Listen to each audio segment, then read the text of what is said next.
Кыргызстанда 2022 жылдын 25 мартынан 3 апрелине чейин эл жана турак жай фондун каттоо өткөрүлөт. Эл жана турак жай фондун каттоо эмнени берет?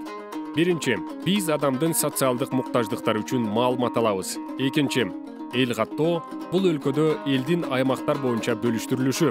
Үчүнчү, эл каттоо бул калктын улуттук жана тилдик курамы, билим деңгээли. Демек, бул мектептер жана бала бакчалар, колледждер жана университеттер менен камсыздалышы. Төртүнчү, эл каттоо бул өлкөнүн, мэриянын жана айыл өкмөтүнүн бюджети. Бешинчи, эл каттоо бул калктын жаш курагы боюнча санын аныктоо. Демек, бул бейтапканалар жана ооруканалар, жолдор жана транспорт. Алтынчы, каттоонун жыйынтыктары бул мамлекеттин экономикалык ишмердигинин жана социалдык чөйрөсүнүн бардык түрлөрү үчүн чечимдерди кабыл алуу үчүн негиз.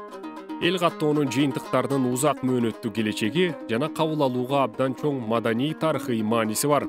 Эл каттоонун жүрүшүндө Кыргыз Республикасынын Саламаттык сактоо министрлигинин иш аракеттеринин алгоритмине ылайык коронавирус инфекциясынын алдын алуу боюнча бардык керектүү чаралар сакталат. Келгиле, биздин келечекти түзүүдө мамлекетке жардам берели. Эл каттоо 2022 Кыргызстанда ар бир адам маанилүү. Видео ролик Россия Федерациясынын каржылык колдоосу менен калктын жайгашуусу жаатында Бириккен Улуттар уюму фонду тарабынан иштетилип жаткан Кыргызстат калктын статистикасын жүргүзүү, талдоо жана жайылтуу үчүн Кыргыз Республикасынын улуттук статистика системасын чыңдоо долбоорунун алкагында түзүлгөн.